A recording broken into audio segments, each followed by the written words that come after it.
welcome in Buckeye Nation. It is Thursday night, and you are tuned in to the OHIO Podcast Thursday Night Call-In Show. I am your host tonight, the Wild Man, Chris Wilds, filling in for Buckeye Boggs, who is enjoying a well-earned week off. Rest easy, my man. Before we dive in, just a quick reminder, the OHIO Podcast is the official podcast of Scarlet and Game fan site. Head on over to scarletandgame.com for great articles by top writers, including our very own Buckeye Boggs. We are also proud partners of the College Huddle, your home for over 80 podcasts covering the entire college football landscape. If you like what we do, please make sure you're hitting that like button, subscribing to our channel, ring that bell so you know when we're dropping that new content, just like TG and I released earlier this morning that's got some people a little bit fired up. Imagine that. Want to support us even a little bit more than that? You can send us a super chat. We welcome those. You can also become an official member. It's only $3.99 a month. It gets you a free t-shirt after your first renewal payment. You get free shipping from our online store, exclusive members only content, and coming out very soon, digital access to our Big Ten preview magazine. All right, Buckeye Nation, we're going to hear from you tonight. Phone lines are open. It is 567-483-1999. Let's try to keep those calls right around 10 minutes so we can get as many callers in as possible tonight. We're going to go as long as you guys keep the calls coming. So what's on your mind? Is it recruiting? You know, after landing Favor Key and Kahari Wilder, the Buckeyes now hold the number 2 class for 2026. And guys, I'm here to tell you there's going to be more to come. Maybe you want to talk about that video that TG and I dropped discussing the blue wall of denial that is running through Ann Arbor right now. Maybe you want to talk a little bit about those Michigan COI hearings. You know, Charlie Baker, president of the NCAA, just came out and said a resolution is going to come within the next 30 to 90 days. Whatever's got you fired up tonight, whether it's recruiting, rivalries, or rule books, the floor is yours. Let's go ahead and we are going to take our first caller. And here we go. Maybe. There we are. Have we got your caller? Hey, I'm a Michigan man. Okay then. I'm sorry about that. We won't hold it against you. What do you got? I don't believe that hammer coming. Well, you know, there's a lot of Michigan folks who are in that area of denial. TG and I talked about that a little bit today. You know, a simple equation to find out is if you've got arrogance and you're adding ignorance, odds are you're in denial. And that means you're likely a Michigan fan. Are you that Chris Wilder guy? Oh, you bet I am. I heard one of your wrenches, that man Tyler. Oh, Tyler's the bomb, dude. There's something about him. He got that. It's me, Chris. I know it is. I knew it was you all along, Dan. I'm trying to give a Michigan impression while I keep him. Oh, man, how's it going, Tyler? Oh, it's good, Chris. It's good. Wow. So I told Eric I was gonna act like a Michigan man with my new phone number. yeah, you know, I would love to have some Michigan fans call in. You know, they certainly are definitely some keyboard warriors. I want to see if they're telephone tough guys as well. Well, 30 to 90 days. 30 to 90 days. That's what they're saying. That's what Charlie Barker is saying, or Baker is saying. And my God, Tyler, if I have to hear one more person say, well, it couldn't have been that doggone of a big deal. Charlie Baker didn't even go. You know what? He has no reason to go. He's not a part of the committee. He's not. He gets a report when it's done. He's the face that runs the place, but he don't do nothing. I just, that's the part that I don't understand, Chris. So, Charlie Baker, why are you getting involved in this? I kind of feel like he is Connor Stalions Jr. He just wants his 15 minutes of fame, so he's got to hop himself in front of that camera.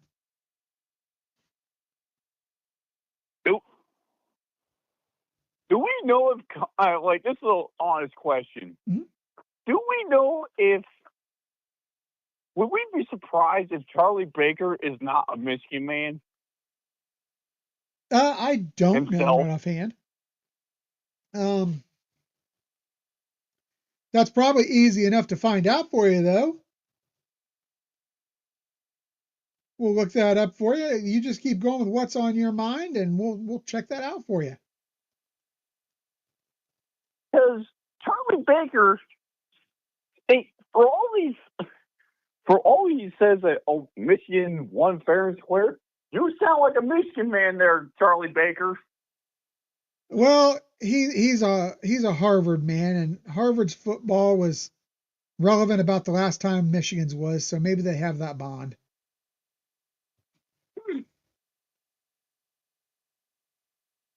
But so if that's the case, Charlie Baker, you have no room to talk. You're a Harvard fan, a Harvard man. Here's the thing. The only thing I want to hear is the ruling come out from the committee. I don't care what Charlie Baker has to say. My guess is he probably knows less about sports than my 3-year-old niece, Yeah. So that's kind of, in a way, Chris, that's extremely embarrassing that you are the president of the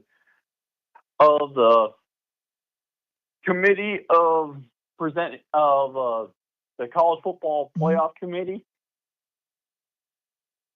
No, he's the president of the NCAA. That's my opinion. Now, president of the NCAA too. He's the NCAA president, yes. And it's embarrassing.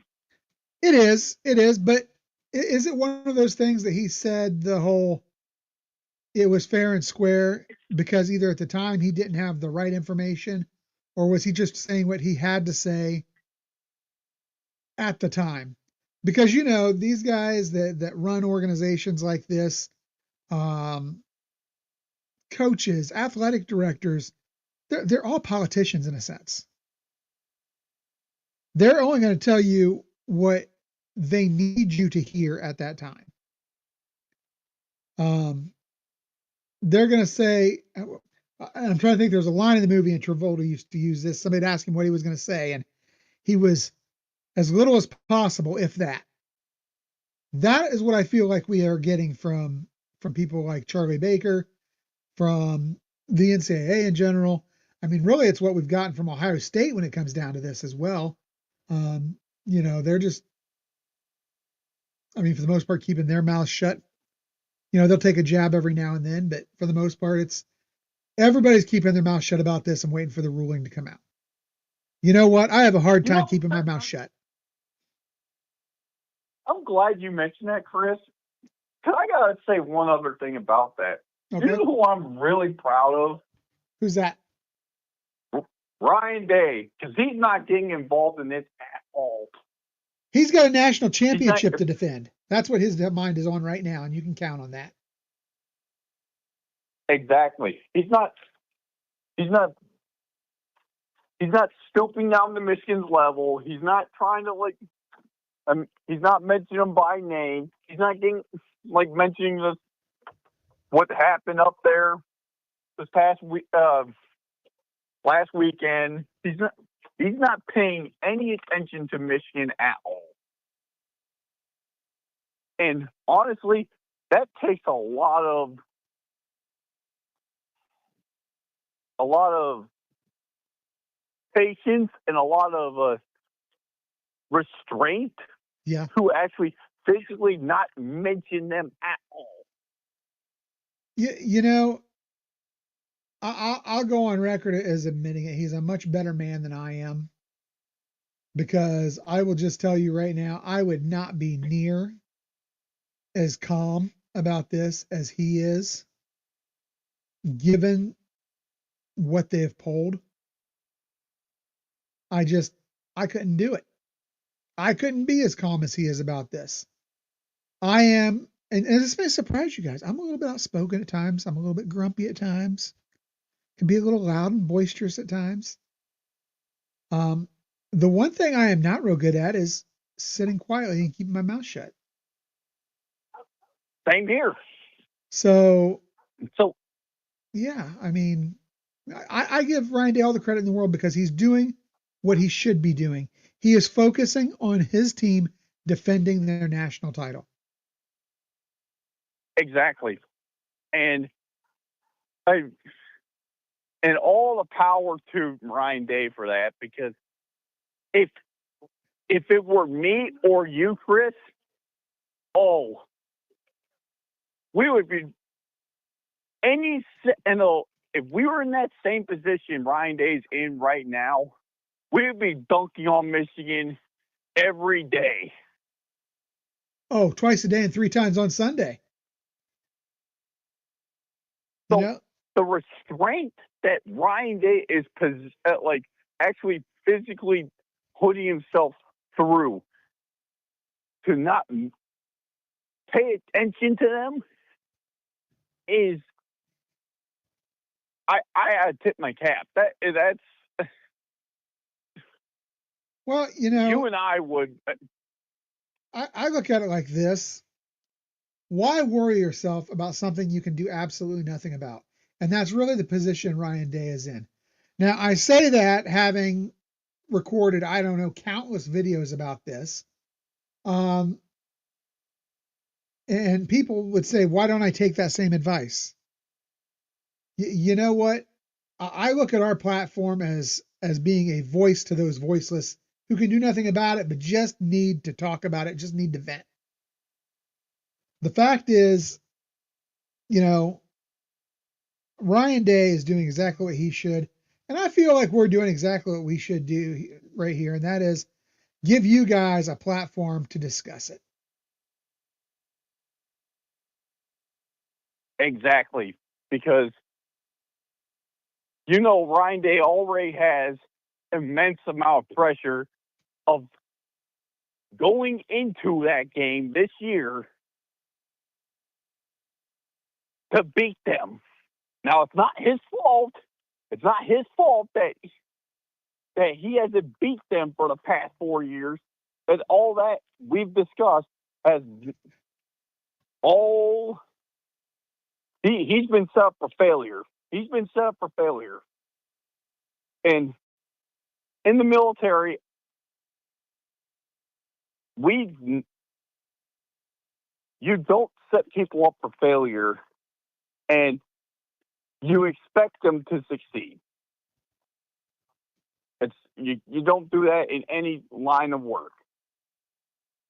It's so the amount of weight that's on Ryan Day's shoulders to actually beat them this year, it's immense. And so I Excuse. can't wait for 90 days from now, or 30 days from now, 45 days from now. Yeah. Hey, Tyler, I'm sorry to interrupt and get on your flow there. But I'm not sure what this is all about. Lacey, let us know if this is something that's legitimate or whether this is somebody who needs dealt with by one of our wrenches, please. What is it? No, it's just a comment, and it's not anything overly threatening, but it just kind of seems a little weird. So, Well, I'm sure Ryan Day's championship beer and lacing can take care of it right now. yeah. So, okay, Tyler, we're at that point. Any final parting thoughts before we move on to the next caller?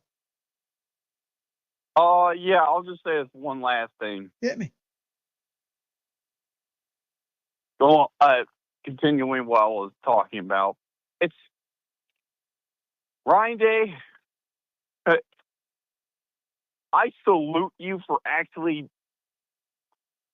actually holding your tongue and actually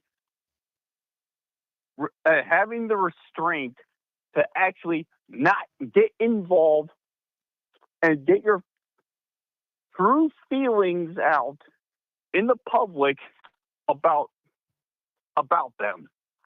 Because Michigan fans are going to clip that and they're going to say, oh, Ryan's a crier. Yeah. Oh, he's soft. And this is what I would say. That, I think, has gotten into his head just a little bit. And I think that culminated in what we saw last year during this game. Don't look for it to happen again because, first of all, Ryan Day learns from his mistakes. He's human. He makes mistakes, but he learns from his mistakes. Secondly, and more importantly, since winning the national title, there's a different swagger about this guy. There is something different about him, more of an air of confidence that surrounds him, with everything he says, with everything he does. So to all those scum fans who think you're going to get more of the same this year, you are going to get more of the same. You're going to get more of what happened through about the first 20 years of this millennium. So, 2019 prior. Yeah, exactly. All right, man. Well, that's all I got to say, Eric. Chris. That's okay. Gotta talk to Eric. All right, man. Hey, take it easy. LH. I'll. Go Bucks. Go Bucks. That was our main man, Tyler. And now, coming up, I believe we have us a Wolverine Slayer on the line. TG, how are things? Yo. Things are great. How are things with you?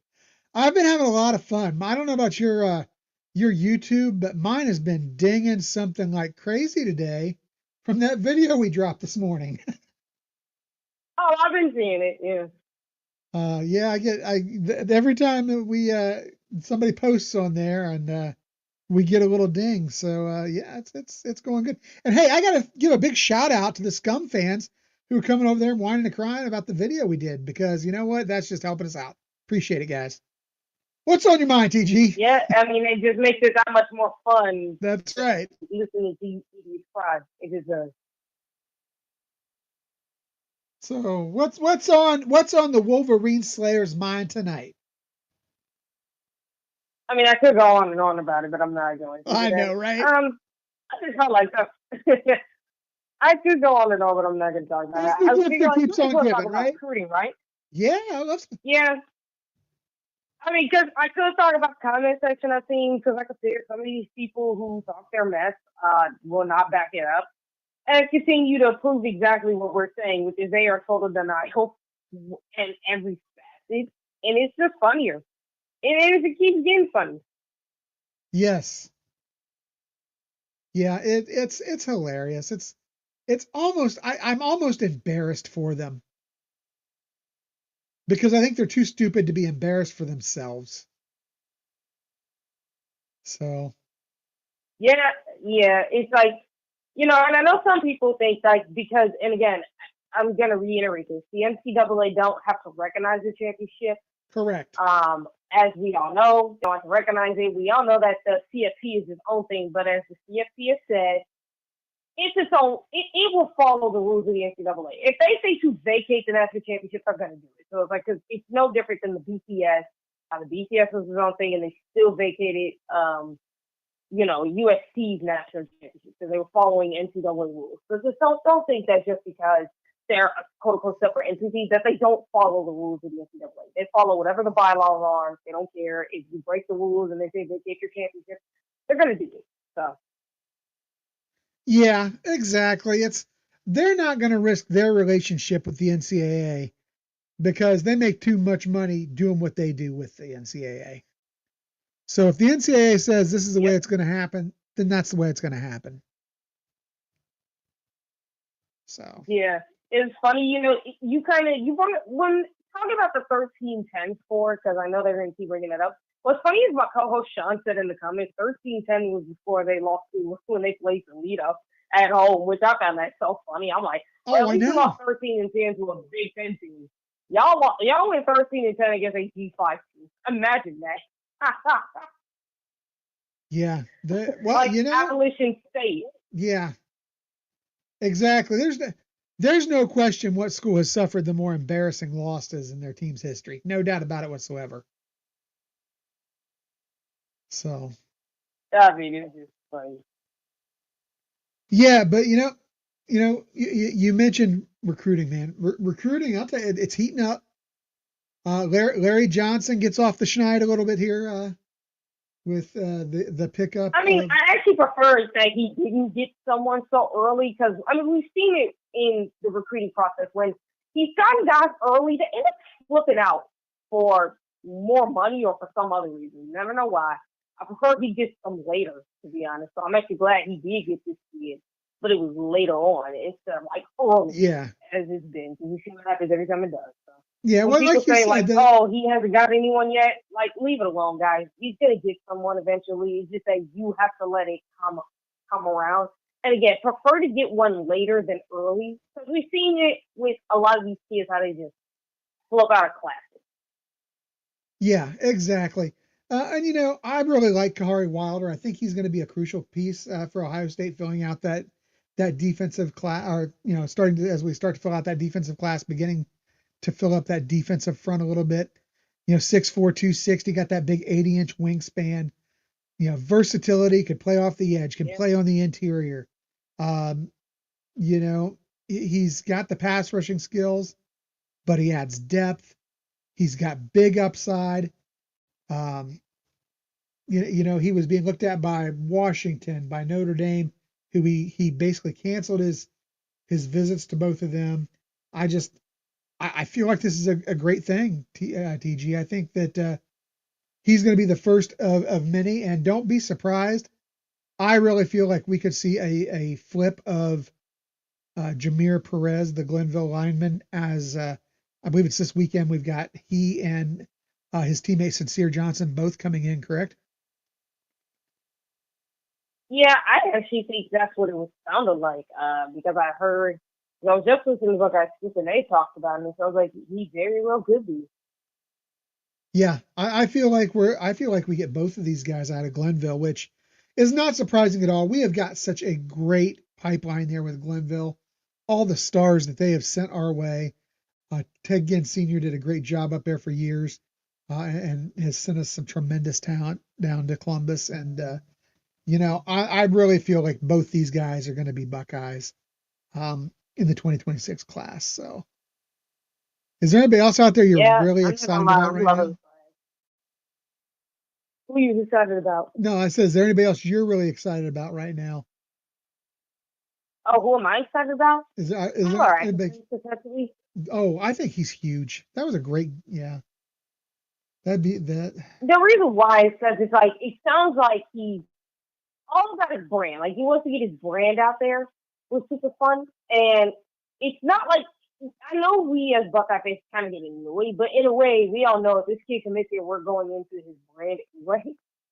But and not only that, but like Ohio State offers better as far as his brand. Like I get that Oregon has Nike, I get that Clemson is whatever, and Georgia can do it too, but not like Ohio State. Because one thing you tend to find out, because there's a bunch of data to back this up, if you are a superstar at Ohio State, the the number of follows that you get, your platform is just unmatched at that point. Yes. I mean, Jeremiah Smith is the latest guy to be that way because I mean, if you watch him at Buckeye practices, like go back to Student Appreciation Day, that dude was surrounded by all the fans, man. He was like, yeah, you have Buckeye players who have their fans, but man, he was surrounded by everybody because of how awesome he was.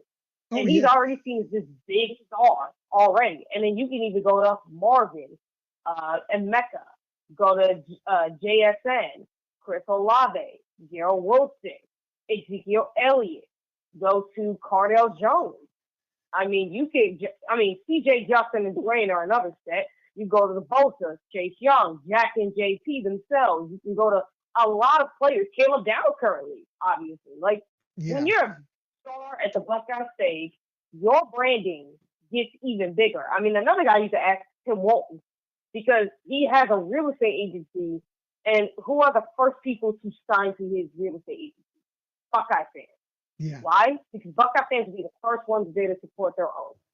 That's what I'm saying. When it comes to that kid, I think if he's really serious about everything that we talked about. When it comes down to being on the field, wanting to become an NFL player, I think he does.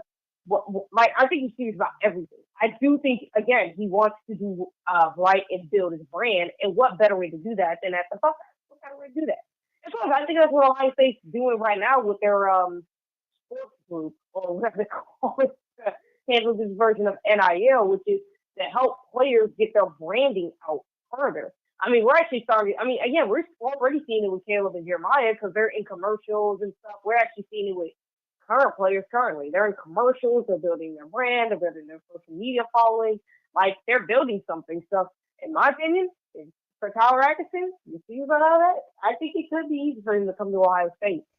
Again, Oregon has that Nike stuff, but bro, their branding is not like Ohio State. I don't care what you say. Yeah. Yeah. Now, I got to ask, we've only got a couple minutes left here before I got to move on to the next caller. I got to ask, did you catch any of the Ross Bjork press conference today? I did. I heard some of it. I had to leave and do some other stuff, so I couldn't finish it, but I was going to go ahead and finish the rest of it. But I did get a chance to listen to it.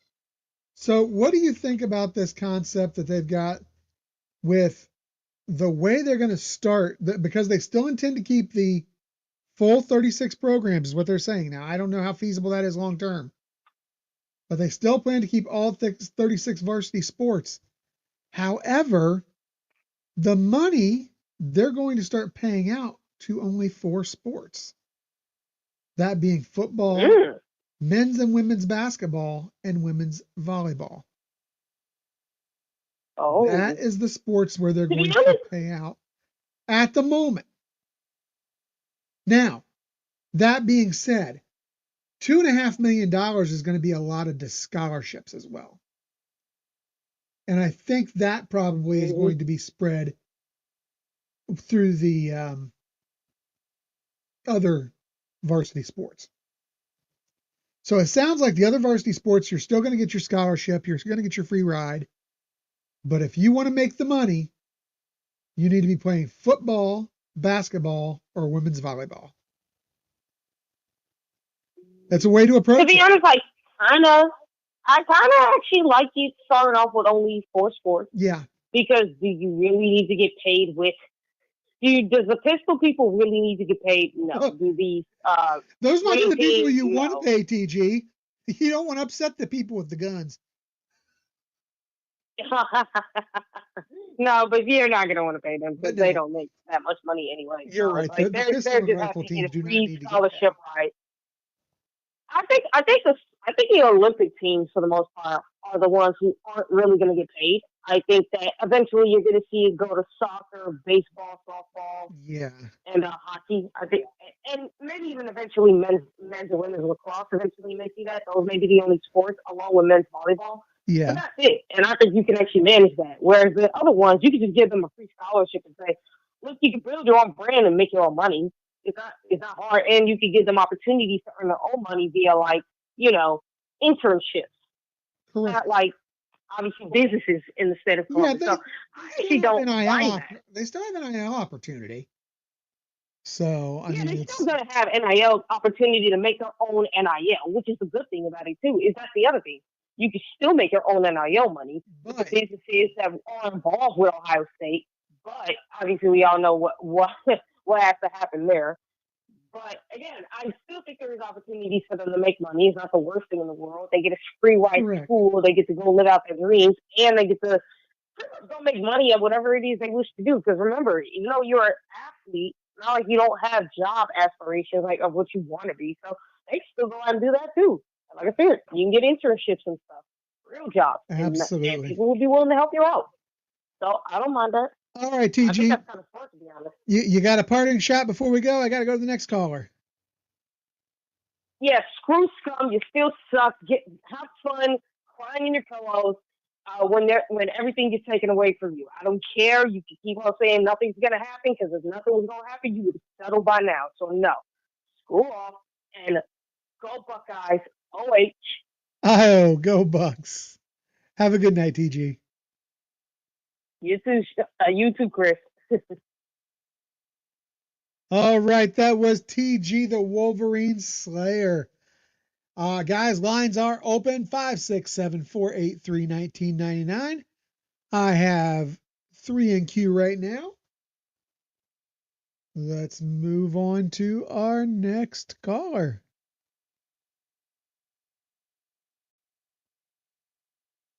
How's it going tonight, Hey, caller? what's going on? Everything is we got a bunch of championship Buckeyes down here in Tampa Bay, Florida. Well, yeah. You got a bunch down there in Tampa Bay, Florida, do you? Yeah, we got there's Buckeyes everywhere. There's more Buckeyes down here than there are Gators, that's for sure, or Florida State or Miami. Well, we run this state. That's not a surprise. We got a lot of transplants down there. I know we do for a fact, especially along that the Gulf Coast area.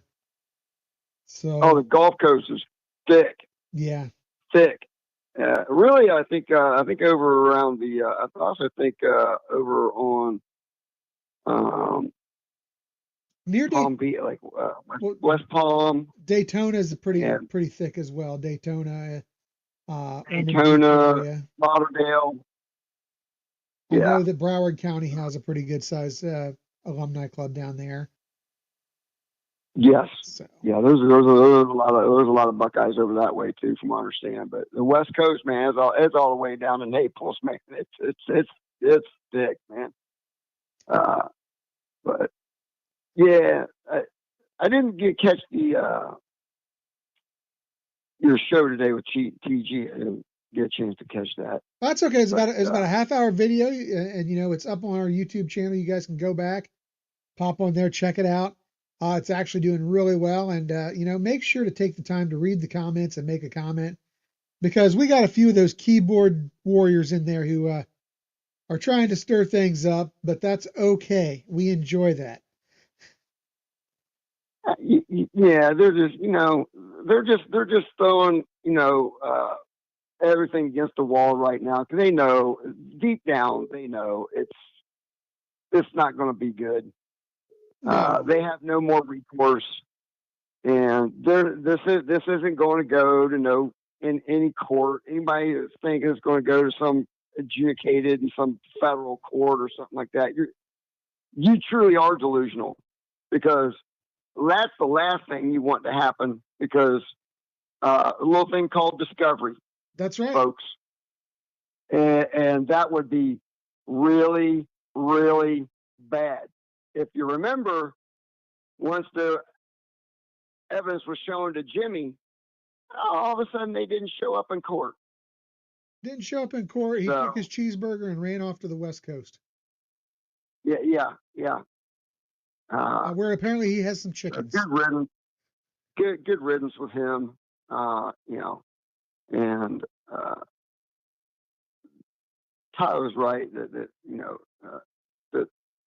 Ryan Day is such a class act, and we're so blessed to have Ryan Day as our head coach. And I think if we can keep him for a while, I think he's going to win some more natties. I really, really do. I think he's probably the best coach. He'll end up being the best coach that we've had here since Woody. And there hasn't been that many blowouts. And like you said earlier, he learns from his mistakes. And you couldn't have asked for a better coach. We couldn't have asked for a better coach. And it's funny that we say that, and maybe it is a bit hypocritical, because I was one of the people who was absolutely losing my mind after the Michigan game last year. Um, like I've said before, I'm a big enough man to admit when I was wrong. But you know, I'm truly glad that he was able to ignore all the noise, get the job done. And you're right, we are 100% blessed to have this guy running our program, so that we don't have somebody running our program into the ground like they did in Ann Arbor. You know, somebody so desperate to win that they would trade in their morals, trade in their ethics, trade in their standards, and cheat the game that they claim to love. So yeah, I feel very lucky that we have Ryan Day. And the Harbaugh will be known as the one who, him and Connor will be known as the ones who destroyed that program. Oh, Because absolutely. I don't see anything positive for them probably in the next 20 years. I think the next 20 years look like, you know, the 20 years before, you know, they started cheating. As a matter of fact, it'll probably be worse, because I don't know if they're going to. I just don't know who they're going to get. I mean, I know they've got a couple of defensive tackles. Are they going to stay there? Because when this stuff comes out, who's going to keep their commitment there? It's beyond a dumpster fire. There, I have a feeling, and maybe I'm wrong. It's happened once before. But I've got a feeling that when they when those sanctions are ready to roll and start rolling out, you're going to see something like, was it Marshall where the entire team transferred out? Is that what it was? I'm pretty sure it was Marshall where like the entire team transferred out when their coach left at the end of the season. I don't remember. I can't remember. And I can't remember which school it was, but yeah, there was a team that literally there was a question about whether they were going to be able to field a team for the bowl game, their bowl game, because they're everybody's entering the portal. So I that's the kind of thing that I think you could see happen. Yeah, I wouldn't be surprised there. I mean, I just don't know who's going to stay up there. Herb Street, we might be able to get on the field then. I mean, anybody that's got an ounce of talent, man, better get out of there and go somewhere, because And they will. It's not going to be it's going to be so ugly up there. It's not going to be fun. There's going to be a lot of 6 and 7 win seasons up there, I think. And I think they might be doing good to get to that. Yeah, I think you're right. I think that we're going to see some seasons where they're lucky to be bowl eligible. I just don't think they're going to be able to even go to a bowl game for several years, and it's going to be ugly for them. And I couldn't be happier. It makes me smile. It makes my heart smile. Couldn't happen to a better bunch of scumbags. Oh, as they get what they deserve. Absolutely. Yeah. And you know, I can't help but think they got all this going on, and they've got this going on in a year where, man, they had an opportunity this season. This schedule, I don't know if you know their schedule or not, or have seen their schedule or not, but it's soft. It is really soft. They had an opportunity to do something this year. I mean, they play New Mexico at home. They go to Oklahoma.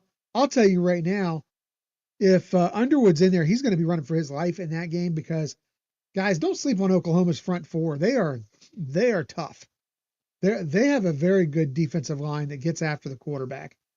Then they go up and visit Central Michigan. You got to ask yourself which sidelines Connor going to be on that day. They go to Nebraska, which is going to be tough. Wisconsin, I love Luke Fickell, but man, I just don't know that he's going to get it done up there. Wisconsin's got to come into Michigan. They get Washington at Michigan. They got to go to Sparty.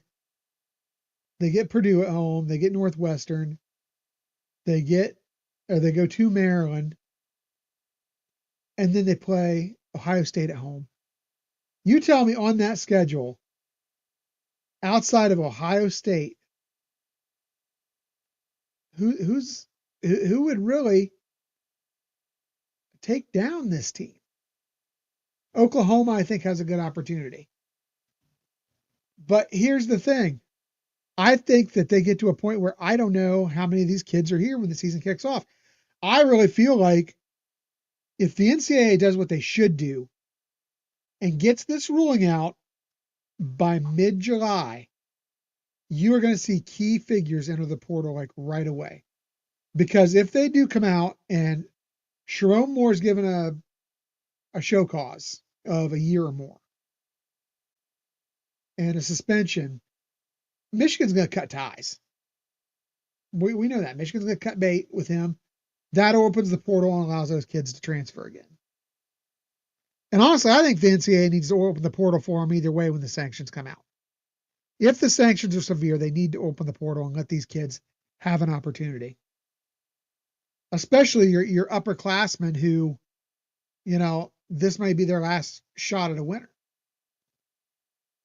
Maybe they were on the roster for the asterisk squad, but never got to play, Right.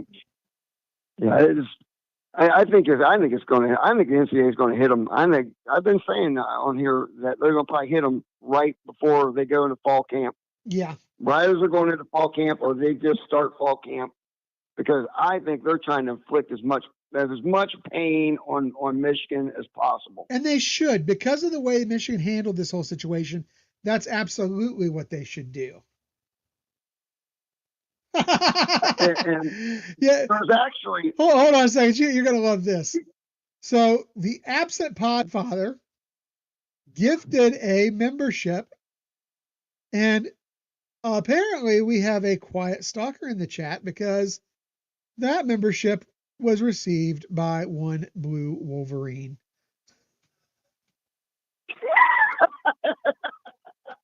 I love this for you, Blue Wolverine. I do. Oh. Anyhow, that's your thought. I'm sorry. That is rich. I love it. Yeah, it's I think it's precedent for what we're saying there too about the punishment. Because you look what the NCAA's done to them, they've come out before both spring games, and they've come out before the season started. They've done stuff to them. I think they'll do it again. I think they're going to do it to them again. They've been totally uncooperative. Thought they're smarter than everybody else, and that stuff. People don't like that stuff, man. And I gotta tell you, this, and I touched on this earlier when I recorded with TG, because keep this in mind. Florida Gulf Coast was hit most recently by the NCAA, and they were hit pretty good. They got a $25,000 fine, a 2-year probation, and they had to vacate 82 wins across 7 sports. Okay? Now, that penalty was actually made easier on them because they cooperated. That is what they gave to a team who cooperated. What do you think they're going to do to these guys? I mean, I've said all along that I think it's going to look a lot more like USC's. USC got absolutely hammered. Yeah. It needs to look a lot more like SMU's. Yeah, I agree. And I think they're going to give them everything that they can possibly give them. I think they're going to give them everything within the rule book that they can give them, because remember, hey, USC wasn't a repeat offender. They are, Correct. and These guys have been I nothing think but they're going to repeating the offenses. That's yeah. And if anybody thinks that Sharon Moore is getting all these other coaches have gotten show causes, how the heck is he only going to get a 2-game suspension? and he destroyed evidence in the case. Call it what it is. He not only tried to help cover up, he destroyed evidence. Is this not the same thing they basically fired Chris Partridge for? Yes, it is. Wake up, scum fans. Wake up. My goodness. All right, man. Well, I'm going to have to go. I got another caller in queue.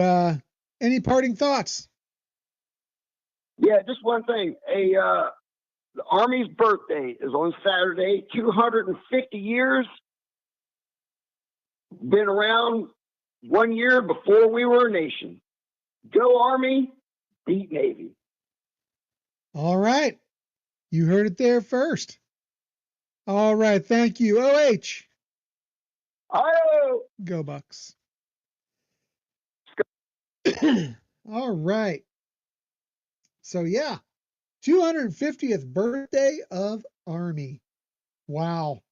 Guys, that's impressive. And we got to thank all of our men and women in the armed services for everything they do for us each and every day to help keep our way of life going as it should.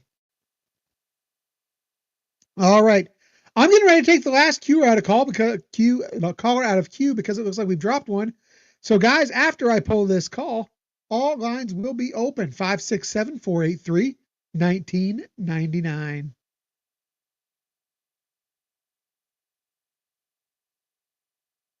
Are you there, Sean?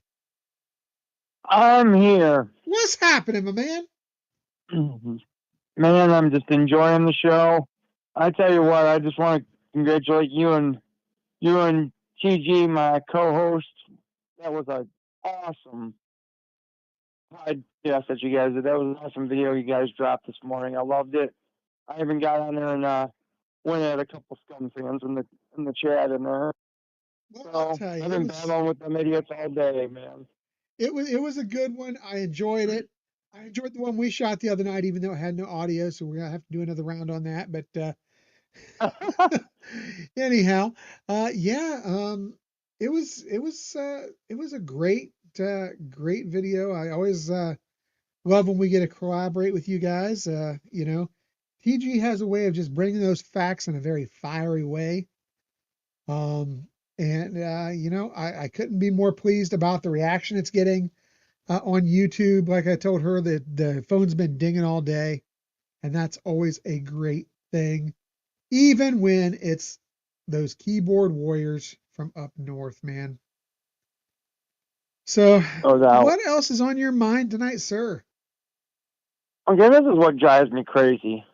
Is these Scum fans go, well, you lost your rival. Well, when you're So the thing is a rivalry game is supposed to be tough. That's why they were saying throw the records out the window when you play your rival, because anything can happen. So they're sitting here rubbing in their face, oh, you can't beat your rival, you lost your rival. Oh, it's supposed to be a tough game, you morons. It's not like we lost to freaking, Akron or wasn't the loss we wanted, it was the loss we needed.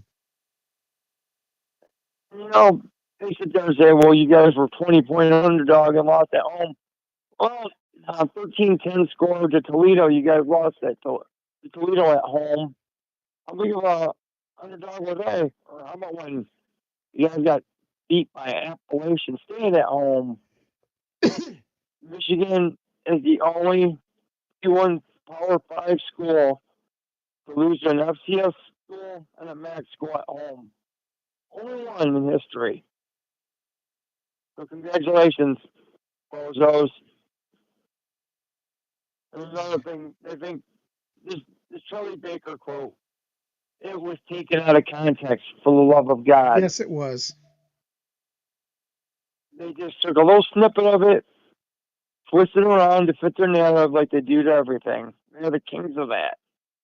Yeah. Charlie Baker brought up a point, that he was happy that they came out and maybe they cheated during the season. That way, if they won if they went on to win the national championship, they could say that they won it fair and square, that there's no cheating. If they would have covered it up, they didn't cheat at all, and won the championship. If people didn't know that they cheated, then it really would have caused havoc. So that's why he said what he said. But these Michigan fans don't want to hear that. So they hear what they want to hear. Truth is not a strong point for them. Facts are not a strong point for them. Don't worry about it. So hey, little love for the show you guys did the other night with Uncle Lou, Dennis Moore, giving some props to UNTG on that one. That was a great show. I got a chance to catch that one. That was a lot of fun. Uncle Lou's I tell you what, he's a really cool dude. I know like he says, hey man, I am a national football show, but I'm a Georgia fan and I don't hide it. And I got total respect for the guy. I had a couple of people giving me crap that he was a troll. Why did we have him on the show? Well, we brought him on the show because we wanted to get a national perspective. And, we also wanted to get his take on the SEC because he's down there in SEC country. So I wanted to get a take. Here's the thing. He's fun. He's fun. Guys, that's why I say I am more than open. That's one of my favorite reasons when Burke comes on here. I'm okay with Burke's coming on here because he's fun. I enjoy going back and forth with the guy. He's, he's a good, respectable guy, and I thought Uncle Lou was the same thing. I thought he was really cool. He took his jabs. He poked, he prodded. He was picking at us a little bit. That's okay. It was all in good fun. There was nothing disrespectful about it. That's what he said. Hey man, I was all out of love. I'm just joking around, and the people were going at him the whole time too. So I mean, he's a good sport about that. And I don't care if people are gonna, do a little banter back and forth. We don't care about that, guys. It's when you take personal shots at people that we don't like. Yeah. I mean, especially when you're going at a guest. Come on, let's show people that we do have class, we do have integrity, unlike them scumbags up north. That if an opposing person comes on, we're going to beat them with facts. Exactly. If we're going to talk trash, use facts. Don't stoop down to freaking call a name calling. I mean, the freaking Michigan playbook is, I can't beat you with facts, so I'm going to call it. I'm going to make stuff up and I'm going to call you names. That's what they do. Absolutely. So let's never be on that level. Then the last thing they do is when someone says something back to them, they play the victim. I mean, they're already getting ready to drop that victim card. I've even heard a few of them crying about it. Oh, there's especially a certain podcaster. Yeah. You know what? He was crying. They're overreaching. They're being mean to us because they don't like Jim Harbaugh. Because Harbaugh wouldn't bend over and kiss their feet. Harbaugh's family don't even like Harbaugh. I don't know for a fact. I got one idiot. One idiot like that guy. One of those idiots online today said they need to build a statue to Jim Harbaugh because he's a goat. I said the goat of what? Lion?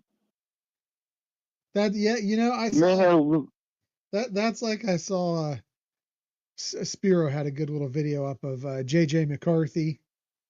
And, it was like this tribute video about how ready he was, and all it was a bunch of clips of him handing off the football. Oh man. That's the same podcast. That's the truth right there. JJ is the GOAT of handing the ball to a running back. There's nobody better. The same podcaster that's crying that NCAA is overreaching and it's all they had it out for Michigan. They're picking on Michigan. He had enough gall to say that J.J. McCarthy was going to have a better NFL career than C.J. Stroud. I said, it's comments like that why your fan base is a joke. Can I tell national you right joke why everybody lets. at you. I talked to someone with who follows Minnesota Vikings football heavily, and I am told that Minnesota is potentially looking for another backup alternative. Backup. Because someone hasn't looked so great in their early workouts. Oh, yeah. But that's And just rumor. I get kicked because they're like, well, J.J. McCarthy was drafted in the first round. So That's how great he is. I said, so is Christian Ponder. Johnny So is Manziel. E.J. Manuel. Johnny Manziel. I said, every year in the draft, some GM overreaches and they draft somebody that they shouldn't draft in the first round. It happens every year. And guess what? J.J. McCarthy could be just another one of those guys. Could he be great? Yeah. Do I see that? No, I don't. But right. Hey, if he goes down and he proves to be great, I mean, let's face it, when Tom Brady went to the combine, he wasn't impressive. I mean, you can go watch his workout tapes and stuff. He did not look good. Tom Brady, the thing with Brady is, and this could work for McCarthy as well. It works for a lot of quarterbacks. I think Brock Purdy is somebody who benefits from this as well. It's not always about who's the best quarterback. It's about who's the best quarterback for the system they're in. I feel like Tom Brady was a great system quarterback. And even when he moved on from New England to Tampa Bay, the system was similar enough that he was okay. He was obviously losing a little by that time, but he still won a championship with them. I don't know that there's any argument that Tom Brady is the GOAT in the NFL, but hell, he could barely crack the roster at Michigan when he was there, and that again They made him split snaps. That again tells me that he's a great system guy. Brock Purdy, Mr. Irrelevant. I love all the success he's having in San Francisco. I think he's a system guy. I think you put him on a lot of teams, he doesn't do very well. I think that J.J. McCarthy is going to have to find exactly the right system. Now, what I will tell you is this. Our national championship winning quarterback, I feel like, went to the perfect system for him. I think that Mike Tomlin and that system in Pittsburgh, and I'm not a Pittsburgh fan, but it hurts, Chris. I feel him there. It does, but you know what? I feel like that is the perfect system for Will. I think he could have a very good career in Pittsburgh. Especially, he'll probably start by the second quarter of their first game because Aaron Rodgers will fall down and hurt himself. So he's going to have to be given a little leeway that first year to learn. But all right, man. Hey, honestly, I have got to bolt. I'm starting to lose callers in queue. All right, we've gone over our Talk time. To you later, brother. Hey, brother, I appreciate the call. Have a great night. No problem. Alrighty. You too. OH. IO. Go Bucks. Go Bucks. That was our man Sean Schrock. Don't forget to catch him and TG every Tuesday night on the Buckeye Lounge, 8 o'clock, right here on the OHIO Podcast Network.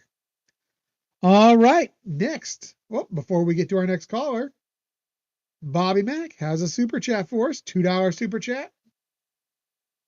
OSU 3-game mini plans go on sale Monday morning. That's right, they do. Dev, I think that was you that I may have dropped, and I'm sorry about that, buddy. We did go a little over our 10 minutes, so I've got 2 in queue, but if you end up calling back in, since you waited so long, I will bump you after the next caller. All right, we're going to move on to our next caller here, coming from the 614. This is not a number I got up here on my list right now. Caller, who do we got on the line? Hey, Hey, Chris, this is Mike. How you doing? I'm a new caller, but I've been listening to the show. Great, Mike. How's it going? I'm doing all right, man. Kind of wanted to get up on here. So I pretty much listen to every sports thing as following as it is with the Buckeyes. Yeah. I'm a big Buckeye fan. I am visually impaired, um, so but I kind of wanted to get up on here and give a little bit of perspective on how I feel about this Michigan thing a little bit. Perfect. I got family who is Michigan fans. I live in a house with two Michigan fans, so you can only imagine.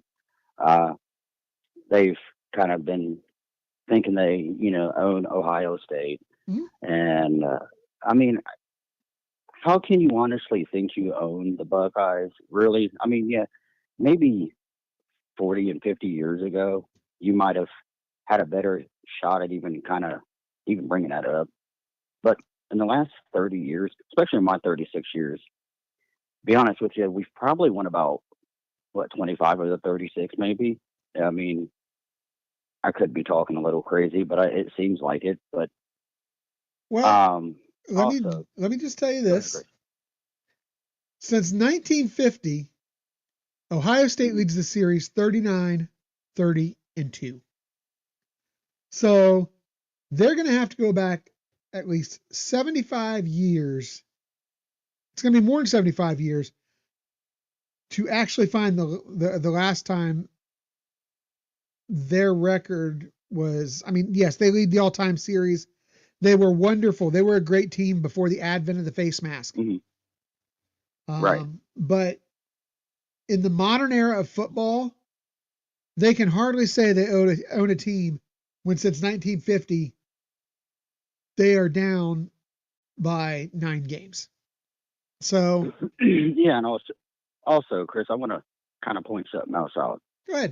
So I kind of, so I kind of probably just because of my visual impairment, I kind of listen to sports and follow sports probably more than the average sighted person, unless you do podcasting like you do, uh, and Uncle Lou and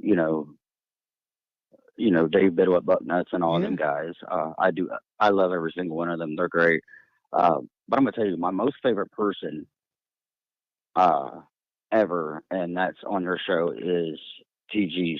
Oh, Man, the Wolverine dude, she brings the effing heat, dude. And I'm telling you, these Wolverine fans, all they're doing is just pretty much just shitting all over themselves.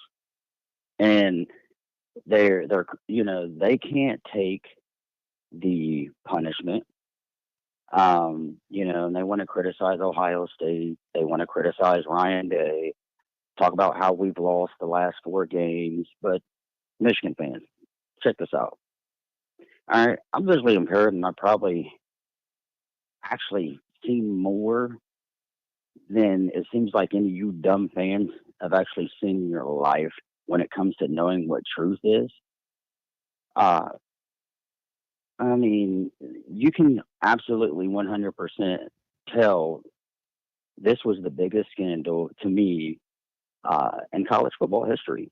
Uh, you know, you've had other scandals like you guys have talked about in the past with other schools, but Chris, I honestly I've never heard of a university having at least.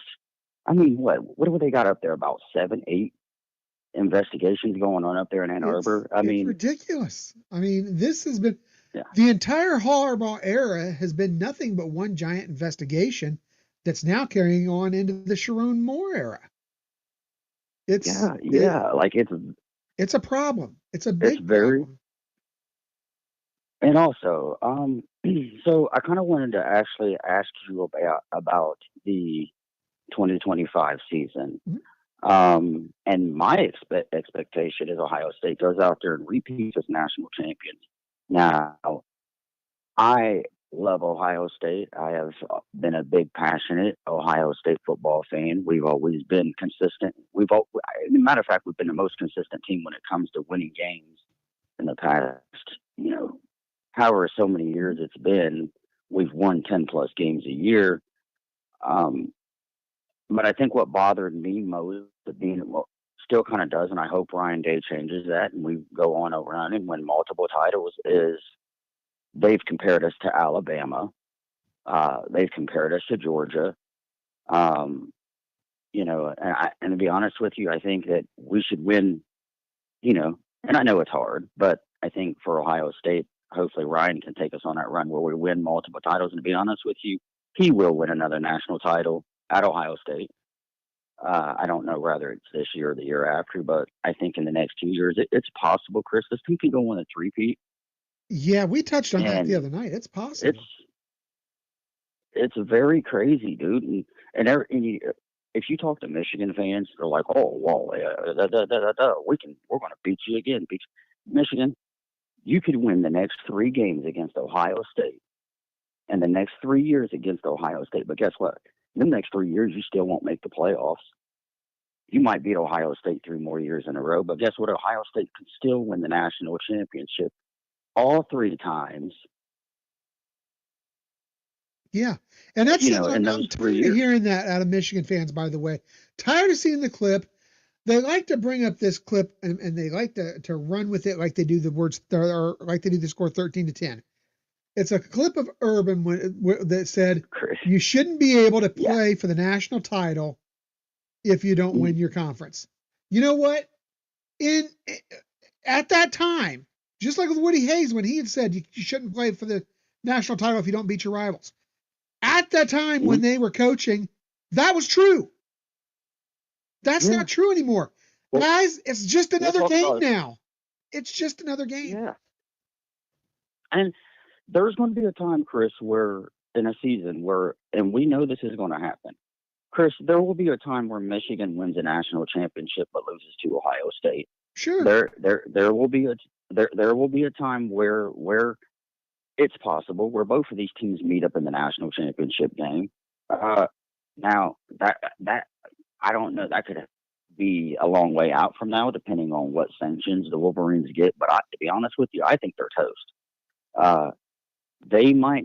And what's stupid for Michigan fans, well, not Michigan fans, but the university itself, if you're smart, you would go ahead and say, you know what, let's just go ahead and take this bowl ban for this year, because you're going to put your players out there on the field and they're going to play the season out. Say you beat Ohio State, even you win the Big Ten championship somehow, which is I don't believe they will. I mean, I think Illinois is going to be better than they will. I agree. Illinois may be the toughest team on our schedule this year outside of Texas. I mean, I'm not kidding when I say that. I really believe that could be our toughest challenge outside of Texas on the schedule this year. Don't sleep on Illinois, especially when we got to travel there, guys. Yes, and everybody remember, and the last time we went down to Illinois, I don't remember. But I do remember back in 2007 when we went down there and they had Juice Williams. Yes, Chris, Ohio State should have won that game. That fumble by that running back of Illinois, he did lose the ball. Ohio State recovered it.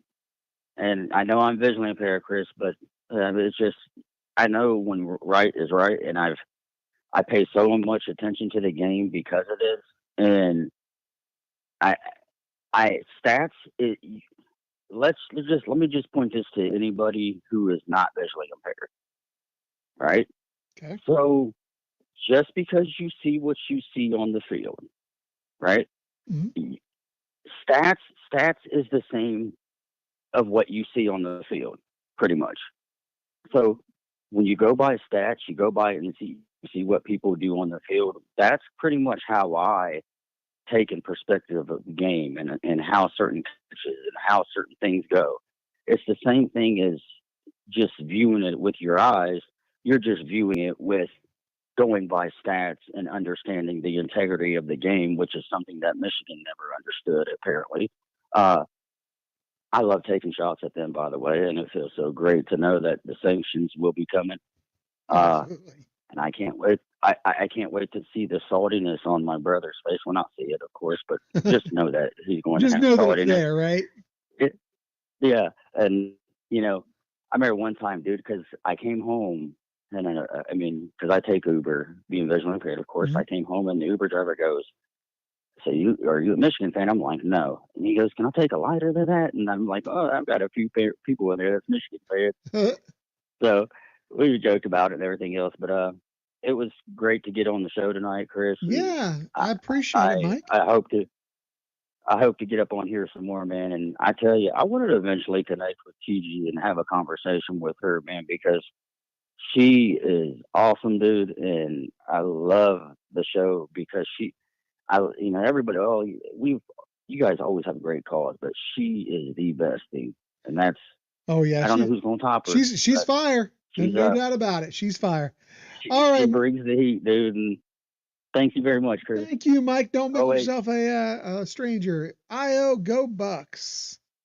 That was Mike, first time caller. And Devin, I'm going to grab you next. Ray, I see you in queue. I'll get you back up as soon as Devin's done. And then it looks like, guys, you've asked for it. I think he has arrived.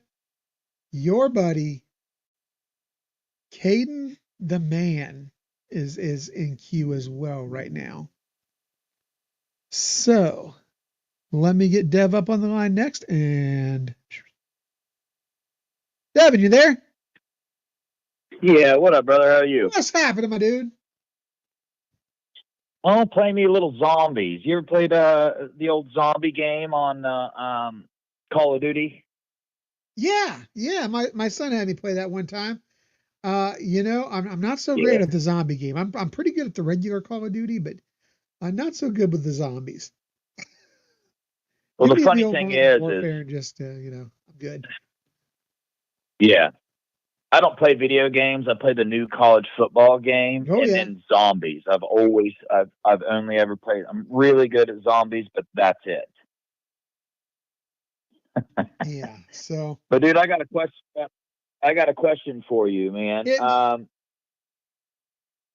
What's your opinion on Larry Johnson? And let me preface this by saying, right, there's all this people freaking out about Larry Johnson and the defensive line recruiting, and you see articles put out now, and you see the message boards, you see all of that. Before I go in, I need to hear your take, right? Larry Johnson, I know this happens every year, you know what I mean, but what's your take on Larry Johnson, and specifically on the recruiting side of things? Well, for me, first of all, I don't think anybody can deny that Larry Johnson is the GOAT when it comes to defensive line coaches. Collegiate defensive line coaches, he is the standard bearer. I know a lot of people have been very worried about the lack of recruits that we've had in camp, or lack of recruits that we've got signed for the 2026 class.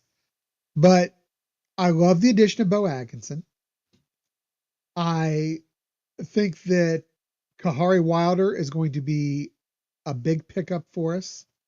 I look at this coming weekend. I really think we flip Perez. I 100% think we get Perez and Sincere Johnson both out of Glenville. I'm not worried about Larry Johnson. I think that he's doing fine. I think that, I think a lot of people looked at him and criticized him for maybe what they saw as lack of production by JT and Jack Sawyer last year. But you know what? I would also say this.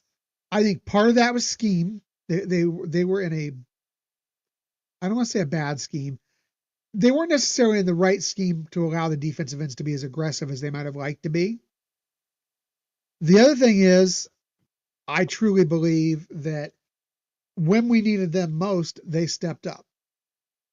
So I cannot criticize. I cannot criticize Larry Johnson for that.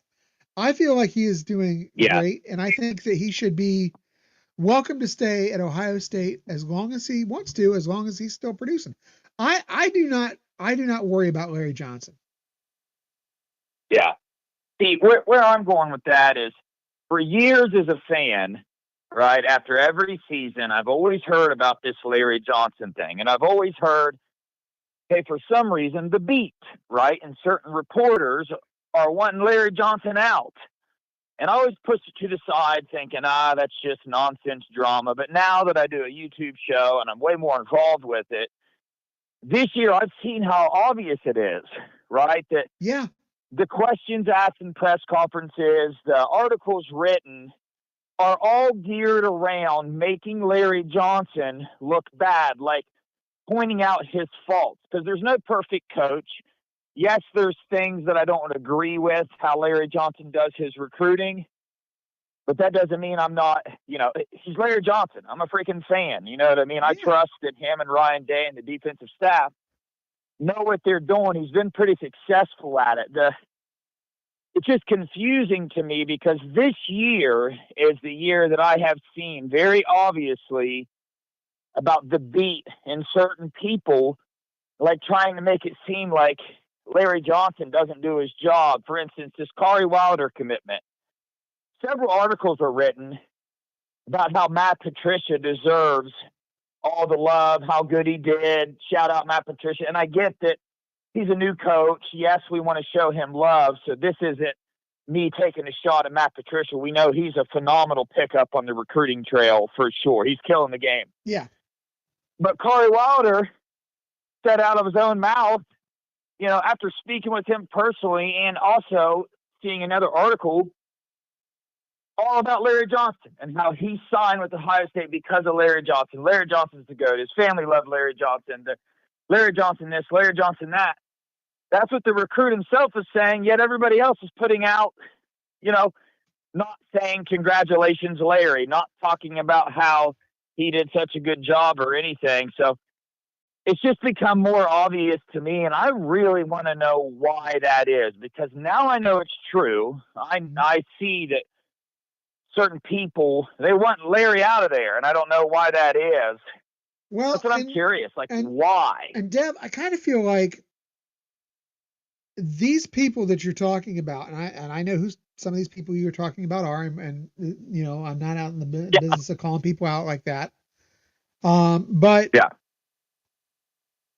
I feel like these were a lot of people that created the narrative that Larry Johnson was the problem with Jim Knowles. Oh, they are. Yeah. And same people every time. Yeah. And, I think at times we bought into it until we really deep dive it. Myself included at one point. I was a little concerned. Is Larry Johnson getting past his prime? Is he maybe not the coach he once was? Now, not from an X's and O's standpoint, because I will stand behind 100% the fact that I think he is the best defensive line developer in the country. You look at his resume of guys that he's put into the league, it's amazing. But from a recruiting standpoint, I started asking myself, like we do with other coaches, including, we had to start asking ourselves a little bit when Nick Saban retired. Was the game starting to pass him by? And I don't know, Dev. Maybe it is. Maybe it is. But to me, I still think he's doing a hell of a job. And I think that until he gives us reason to doubt him, serious reason to doubt him, that we have to give him the benefit of the doubt. And like I said, he should be able to stay at Ohio State until he's ready to go and leave on his terms, as long as he keeps performing the way he is and his guys do that on the field. Yeah. It's just wild, man, because, taking a step back now and look at it, like the average fan, right? They get the information from these people. These articles that put out, it's not like, so if a fan reads that article about Corey Wilder committing and wants to give, Matt Patricia his roses that he deserves, their next thought has to be, well, where in the hell is our D-line coach? You know what I mean? And it's not like they have the resources or the connections to reach out and find out the truth. Right. You know what I mean? And hear from Corey himself about how awesome Larry Johnson is. And also, talking to all these recruits that he's recruiting, they believe Larry Johnson's the best defensive line coach in the country. They love the relationship they have with him. He texts them like prayers every week and positive things and breaks down film with them and does all these things. But it's like people keep putting this information out. And last time I checked, people that write good things sometimes, but then they do this. And it's just like, I don't get it, dude. Doesn't make sense. Yeah, last time I checked, Larry Johnson was the primary on getting Corey Wilder in, was he not? I mean, I know Yes, he was. Patricia was the secondary recruiter, but Larry Johnson Well, was still the primary. He was the one that did his job. He brought this guy in, and sure, I'm sure he was supported by Matt Patricia, 100%. And that's the way it should be. yeah. We shouldn't have the friction we had with our defensive coordinator and our defensive line coach that we had to experience last year in the national championship season. One that I think at times had us questioning if one of these guys needed to go. And I think that it shows me that Johnson's got a better working relationship going with Patricia. And I think it's going to be a lot more productive season for the defensive line than what we've seen. Yeah.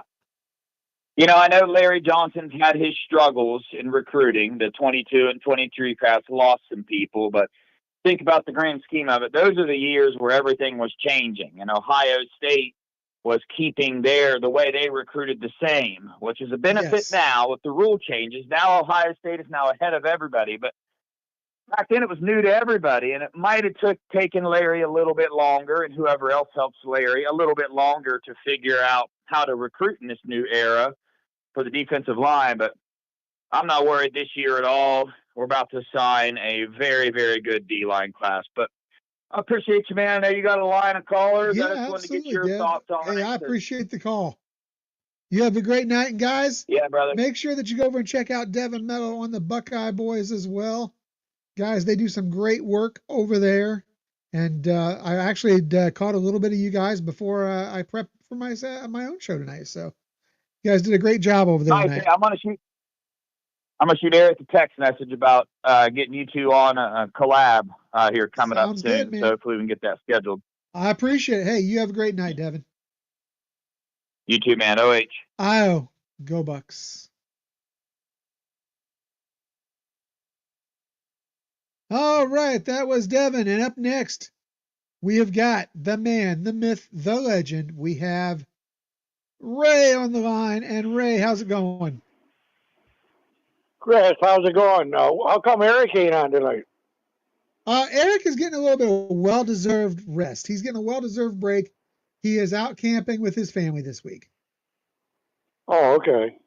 So, I just figured something like that was going on. Yep, I'm actually covering the show tonight so he could camp. And conversing, they're in good hands. They're in good hands with you.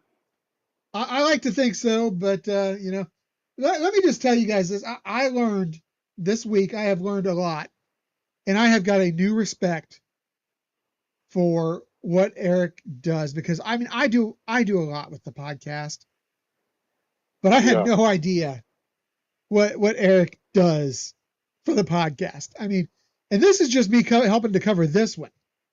He also does a lot of work on the college huddle as well. But I mean, I've done multiple videos this week, done the 2 call-in shows.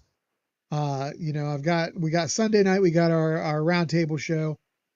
Man, this guy's he's got to be on this computer all the time. Yeah.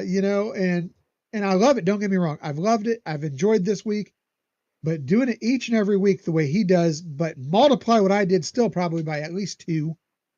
And then you get what Eric's workload is. Well, I'll tell you, you guys are the 2 best. Except Buckeye Scoop's the only other one I like a lot. He and a lot of respect for those guys as well. Yeah.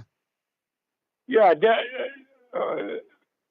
Nevada's pretty good at keeping up with that scandal. Have you and Eric, since it's been a week, have you guys heard anything new through the grapevine? Just how hard the NCAA went after Michigan when they were there? I have not. I don't know if Eric's heard anything from anybody who has got any insiders. But with the you almost have to have an insider inside the NCAA or inside of the Michigan program with the people that were there in order to really get any kind of reliable information, because it was closed to the public. It was closed to the media for the most part. So yeah, information is hard to come by. Everybody's kind of keeping a hush hush Did you ever find out if anybody went down there to see who went in there, who didn't go in there? I do not. I have not heard anything from anybody who went. But Yeah. I will say this. It has been confirmed by Charlie Baker, the president of the NCAA, that a ruling will be issued within 1 to 3 months, which fits that 30 to 90 day time frame that was originally laid out there. I'm feeling, from what I'm hearing now, I had seen a couple quotes from lawyers who were part of this, who did say they want to get this done sooner rather than later. Right. So I would be very surprised, and we talked about it with our caller Mike a few minutes ago. I'll be very surprised if something doesn't roll out by the start of, fall camp.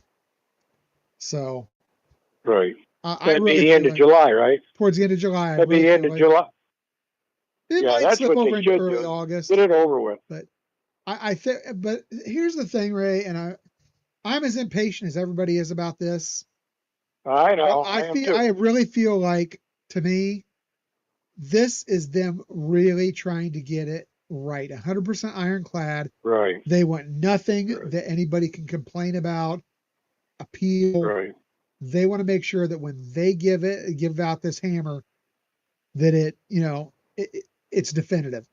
And if you look at what they've done to programs that have been punished recently, they've been very definitive. So I really feel like it's going to be major.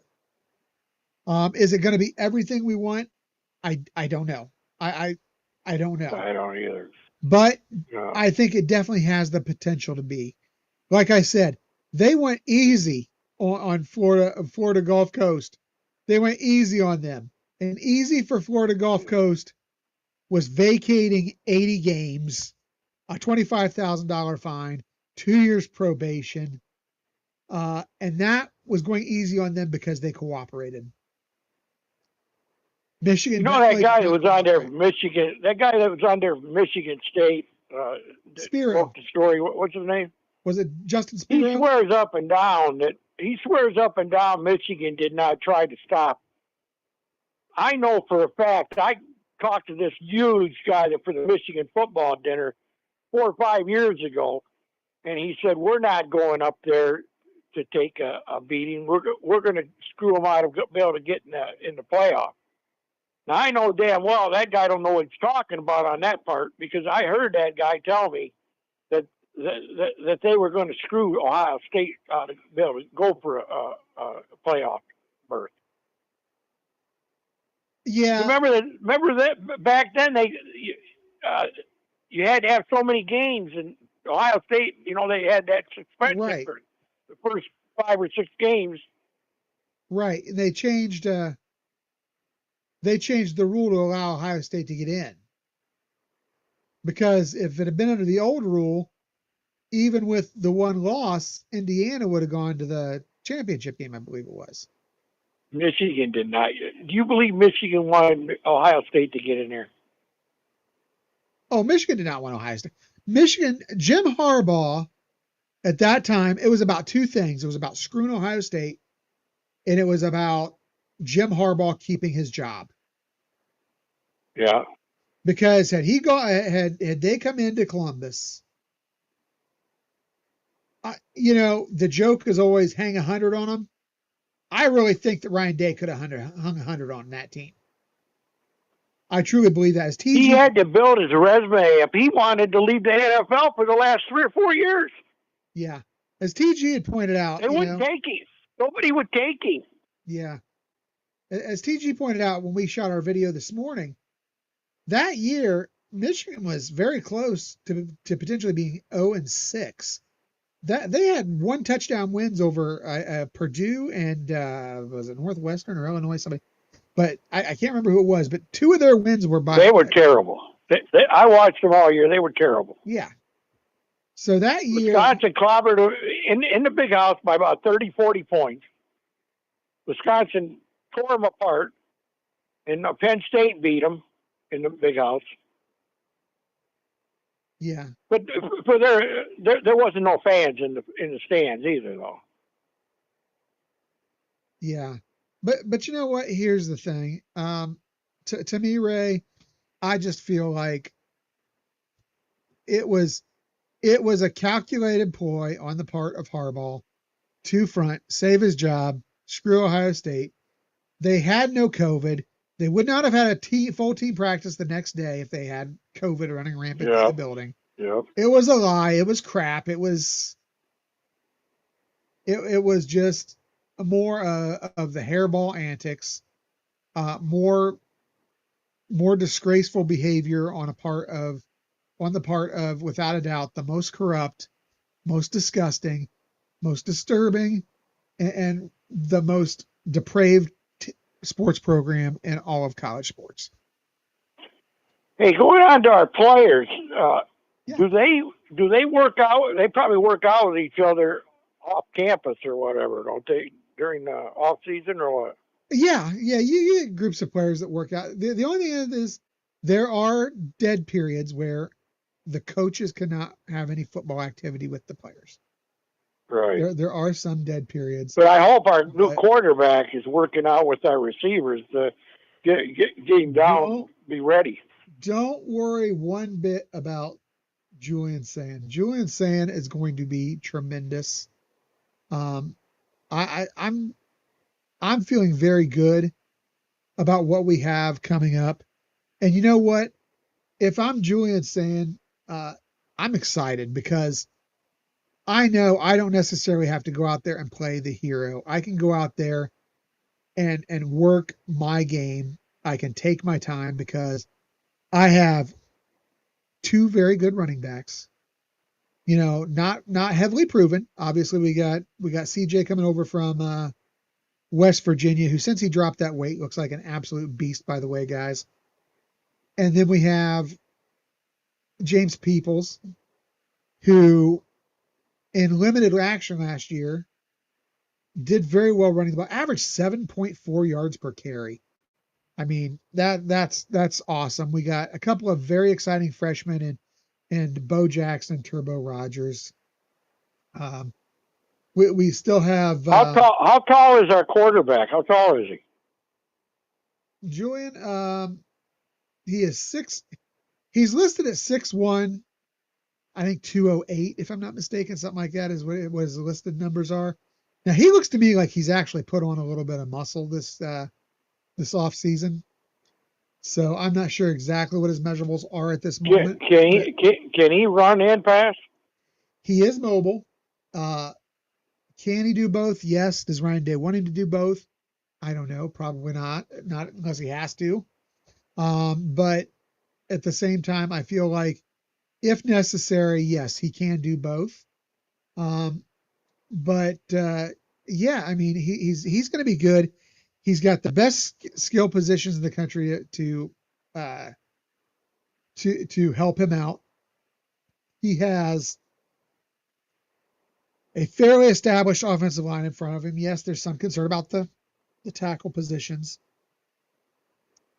but these guys, I think that they are going to be just fine. I believe our offense can be more explosive than it was last year. With our receivers going to be good enough. Oh, our receivers are. Oh, we got the best receiving room in the country, hands down. Not even close. Okay, the freshman that played last year, our great player, his name's Smith. Yeah, J.J. Smith. Yeah, can we keep him for 2 more years or just 1 more year? He has to stay in through next year. Because through this year? No, he has to come in through this season, stay through 2025. He cannot come out until after the 2026 season. Oh, okay, great. Then we got him 2 more years at least.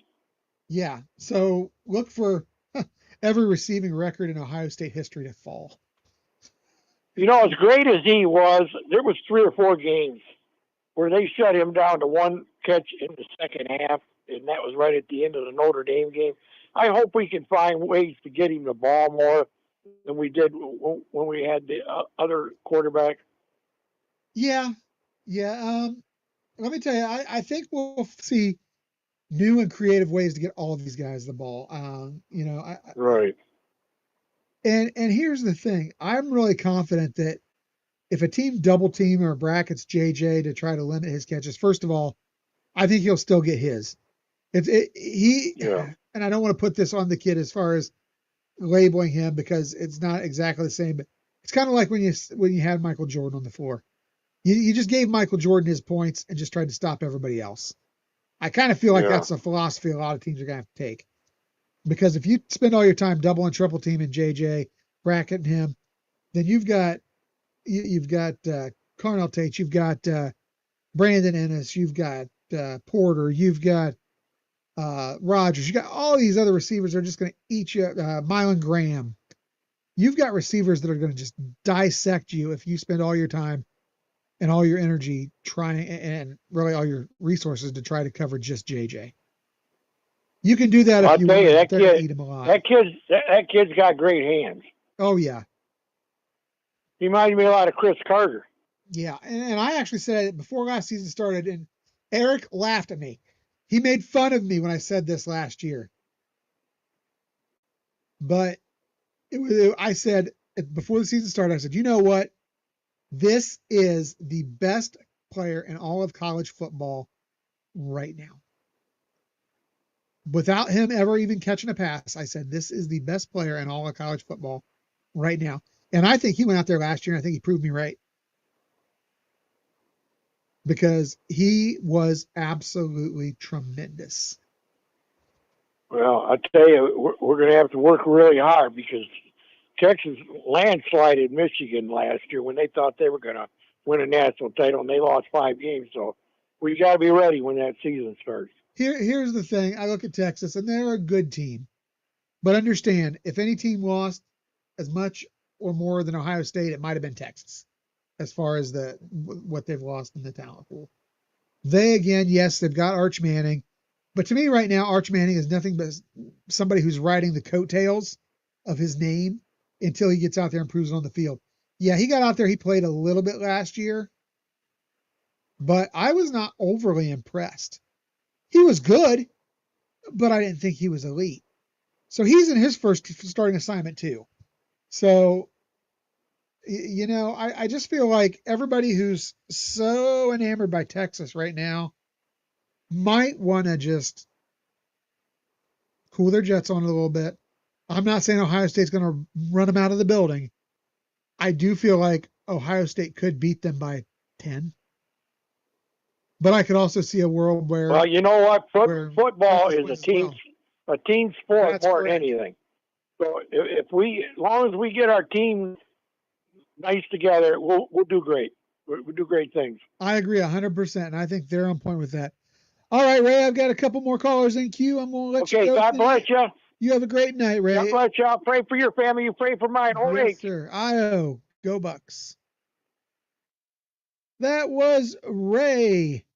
Now we have, by popular demand, and I see his best buddy Burks in the chat right now. It looks like we have Dan. Dan, are you there? Yeah, good evening, Chris. How you doing tonight, good sir? Oh, I'm feeling pretty good about life, although Eric took the week off and I've had to work a little bit this week. No, I saw that, and I'm calling you from the Madison County, Union County line because I had to do some dump truck work for a good friend of mine. But I know everybody is going to be asking. I'm having a little computer issue right now with my computer where I do all my live streams and where I did the last unsanctioned show. So either it is going to happen or the unsanctioned show will not happen Sunday. I'm just going to say that straight up honest, but I'll post something on YouTube or on the YouTube posts. I'll probably say something like, "Hey, computer trouble." Is this you and Burks round 2? Do what? Is this you and Burks going round 2? The unsanctioned show. Because wasn't you and Burks for the last one, right? If I can get my computer to work, but I'm having computer troubles and I'm supposed to have somebody come over tomorrow in the morning to fix my computer. Okay. Correct. So what's the topic of the unsanctioned show here going to be, Dan? It's basically anything goes. Okay. It's anything goes. If he wants to talk about how many times Michigan fans are going to make an excuse about the 40 wins, the national championship, their whole little shenanigans that Ray was talking about, how they were saying about screwing us over a national championship, let them talk, because their time of talking is over. Michigan fans know that the clock has hit zero. They're going to get their beaten this November up in Ann Arbor. And let's be honest, Ohio State's defense this year with Larry Johnson, Matt Patricia, they're going to absolutely tear Michigan apart. And when I say tear them apart, I mean them defensive linemen at Ohio State are going to rip them from limb to limb and not leave a single bone attached to any of their limbs. And then here's the other thing, Chris, and here's the thing coming from somebody who's played the defensive line position as an outside pass rusher. With Larry Johnson, Matt Patricia being a part of the same defensive coaching staff, it's really going to help, because Matt Patricia, with his experience with the New England Patriots, a Super Bowl champion program of an NFL team, I feel like that's going to help, because Bill Belichick and, Matt Patricia, two of the greatest coaches, in my opinion, besides, the other guy's name. I can't think of the other guy's name, NFL coach's name. I feel like with Matt Patricia, he's going to help, because he's worked alongside with Chandler Jones. He's worked alongside of guys like in the NFL. So, and I'll say to the guys at defensive line, here's my thing. Texas this year, Chris, I'm going to be straight up honest. I can tell you how many sacks they're going to get on Arch Manning this August. Okay. Go ahead. Hit me with it. I'm going to say Ohio State's defensive line is going to sack Arch Manning at least 15 to 20 times. That I love the Buckeyes. I think they're good, but I think that's absolutely insane. That number is there is no way that the defensive line is going to get 15 to 20 sacks. It's not even possible, my dude. If they hit double digits, if they were to hit double digits, they would yank you Arch Manning at that point anyhow. It's not impossible, Chris. Let me remind you that it is not impossible. I'll tell you, Chris, who is my mentor? Who's my teacher helping me do my defensive line drills? Who was that? An NFL Hall of Famer, and he's done it many times over and he's been a part of the best defenses in the NFL, and that's Julius freaking Peppers. Now, you heard that name correctly, Julius Peppers. And this is my way of telling the defensive line group, if you can beat the offensive lineman within at least 3 steps, and you can at least maybe do some power rush and some spin rush on them, you're going to get to the quarterback's head a lot easier. And that's just from me learning from Julius Peppers how to overpower offensive linemen, how to overpower tight ends. Yeah, and there's things I tell people, little secrets I tell people about how to play defensive line, and some things that can help y'all. But I'm only saying this because I'm just giving Ohio State's D line a little 2 cents of mine. Okay. But here's my thing. Chris. Okay. The one thing that you can really do as a defensive lineman, if you can beat them, at least give them a bull rush from a power rush. That's the easiest way you can overpower any offensive tackle, any offensive guard, center, tight end. I've done it before. And you're probably asking me, Dan, how is that possible? And you heard the conversation last Thursday with Eric when I said I reached over 100 sacks in my career. It's just the simple things that made my game better. And what Julius Peppers and what film I studied off of him, off of Brian Ryko, off of Justin Tuck, Derek Thomas, the great late Derek Thomas. Lawrence Taylor. Those are the guys that help me have a better pass rushing game. If you can beat the offensive lineman, you can beat 2 tight ends off the line. And I ain't kidding you. And when you do enough conditioning drills and you can at least lift enough weights in a day, you're at least doing something right. And when you eat a lot too, make sure you eat a lot of protein. That is the bottom line. Eat a lot of chicken, beef. I mean, I'm telling you all the secrets of a defensive line out of a pass rusher diet. Here's the thing, and I got to throw this out there. You're saying 10 to 15 sacks. You realize that the record for sacks in a single game is 12. That was against a very pathetic Akron team. And I'm here to tell you that Texas is not Akron. And while I think that we can get to the quarterback, I do. Don't get me wrong.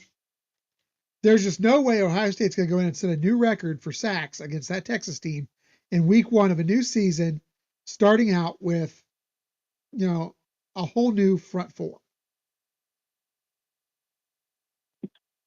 Hey, you know what? It's reasonable to even fathom that. I'm not saying they won't get to them. Tell you? Yeah. Can I just tell you this? You don't know if there's any genetic freaks on that Ohio State team because, Ohio State has been known for the most genetically freakish athletes in college history. Now, let me mention Andy Katzenmoyer. A guy 6'3", 260 pounds, and he used to knock out quarterbacks and running backs like nobody else. He was great, yeah. James Cotton, another guy, sacked Tom Brady twice in the big house. The only guy to sack him twice in the big house. I mean, let's be honest. There's a lot of guys. Chris Carter, David Boston, Chris Olave, Garrett Wilson. Oh, heck, Chris Spielman, James Laurinaitis, the linebackers coach, A.J. Hawk, Bobby Carpenter. Well, you can sit and run down a Hall of Fame list, but all I'm telling you is and these are genetic freaks, your expectations are too high. All I'm asking is make a realistic expectation. Now, if you would have told me 8 sacks, I'd have said tough to do, but possible. I could see that. But when you come out and say 10 to 12 sacks, or 10 to 15 sacks, that's an unrealistic expectation, in my opinion. I could be wrong. I'm not going to say I've never been wrong. I could be wrong, but I highly doubt it in this case. And can I just say this, Chris? Yes. Georgia has done it in the past. When they were the defending national champions and they had their entire roster loaded and locked down with some of the, scariest, freakiest guys on that in the pass rushing unit, they've sacked. I know they sacked Nico and Bo Nix like a few times. I know they sacked him over 7, 8, 9. I think they sacked Nico like almost 10 times. Yeah, I think they sacked Bo Nix about 9 times total. So it's not impossible.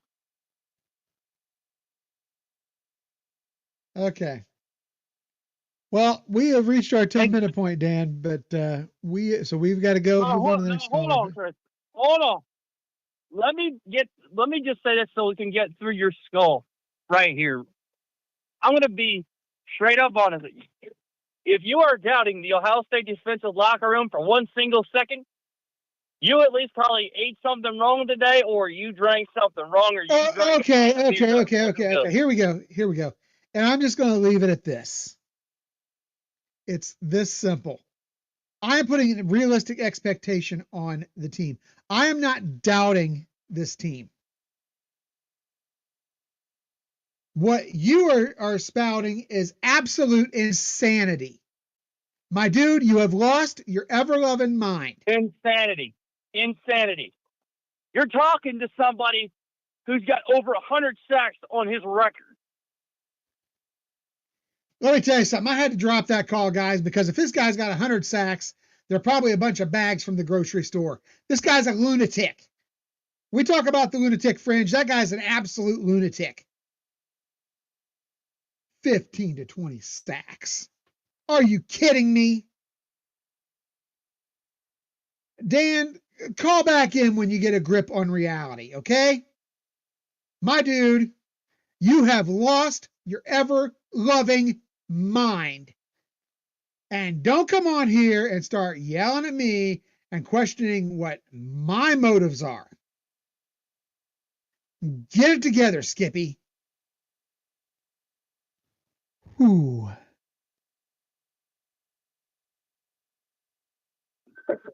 Barb, please redeem this show after that last fool. I will. No problem. I have the funniest story to tell you guys. I sat on waiting just to tell you the story. Okay, just be patient. It may take 30 seconds or a minute. Go ahead. I watched Project Runway, which is a show where there's a competition to design clothes. Can I just interrupt you for just a second? Because you mentioned this, and this might tie in. They used to do like marathons of that show.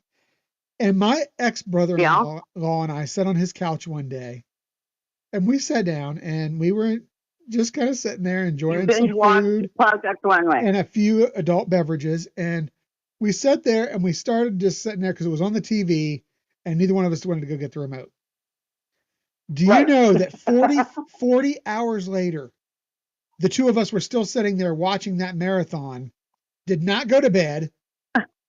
We sat on that couch watching that show for nearly 2.5 straight days, and I have no idea Well, you why. had to see who won. You had to find out who won. We did multiple seasons, though. We did like 3 or 4 seasons of the show. It was ridiculous. Okay, well, anyhow, go ahead with your story. Yeah. Okay, well, the contestants on there. In season 18, which just happened to be in 2018, now relate that to Michigan. They found some charts from 2018. Just side note, okay? All right. We get this together. Okay. There were a set of twins, and they were both accepted as contestants. Yes. But during the show, they worked together. They worked as a team, not individuals. And everybody in the workroom, they're looking at them like, that's not exactly fair, And they just disrupted the entire workroom. They yelled at each other. They didn't go walk anywhere. They ran. It was just total chaos with them, right? So it gets down to where one was eliminated. And then the second one got kicked off the show because she cheated. She had a measuring tape in her room, which was a big no-no, along with paper and pencil and everything else, and was writing down stuff, measuring things and writing it down and taking it back to the workroom against all the rules. They threw her off, okay? Guess where these twins were from? Michigan. Yes, they were from Michigan. No doubt. It only stands to reason. Yeah, and they were totally obnoxious. I mean, you could not just stand to even watch them interact. It was horrible. Anyway, I just thought that was really cute. It is. 2018, they were cheating. That was it. That was all I had to say. But I wanted to share that. My son and grandson both cracked up. I needed something nice and chill to calm me down. There you go. Yeah, Dan's out there. In fact, I'm surprised it took you that long. Yeah, normally I can handle the nonsense, but it was at a new level today. Oh yeah, that was a higher level. But and then he attacked you. I'm like, what? You don't attack the host. You'll get hung up on, sweetheart. That's how that works. Well, I'm normally okay with it. Like Burks and I can go back and forth for hours. It would be no big deal. Yeah, but that's with a fairly sane person. We're talking about Dan here. Oh, wait a minute. We are talking about Dan, who just gave us a $2 super chat. He's apparently claiming that I am enjoying some kind of herbal entertainment, which, of course, my friend Skippy, I do not do. I am about as straight edge as it gets when it comes to that stuff. About the worst I will do is once in a great while I might have an alcoholic beverage. But well, there you are. Yeah. But anyway, that cheating thing was just too funny. I saw that today. I was going back watching season 18. And I just thought, oh no, they didn't. They were cheating. Their last They're name from wasn't Michigan. Harbaugh, was it? Well, it was in 2018. Well, I just thought it's ridiculously ironic. Sadly, there's probably there a we are. good chance that Matt Weiss has pictures of him, but you know. Maybe. All right, Who bud. Well, knows? thank you for the call. I really Okay. appreciate it. Anything else on your mind tonight? No, nothing. Just go Bucks and kick some blue tail, and there we are. All right. Well, thanks for the call. Go Bucks. Mhm. Good night. All right, guys. Phone lines are completely empty right now. If somebody wants to sneak in a last minute call, we can do that. If not, we will wrap things up here in a few minutes. But guys, somebody please, for the love of God, explain to me what was going on with that bonehead tonight. My dude, I sit and I listen. I sit and I listen as you try to tell me that Julius Peppers is your personal coach. I sit and listen as you try to tell me you've had 100 sacks. And you know what, guys? I got to do this. I got to see if we can come up with the number here. Who has the most sacks in Ohio High School Athletic Association history?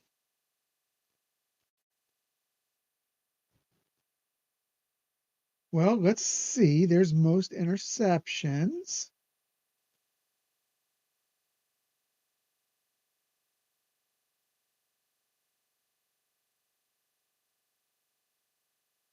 Long plays, team records. I don't see it on here. Guys, I'm going to have to research that because let me tell you, I have a serious doubt that anyone ever recorded 100 sacks in OHSA history. My God, and I could be wrong. But you know, Dan, and you can sit here and you can call me names all you want, and I don't care. Thank you for your $2. I appreciate it.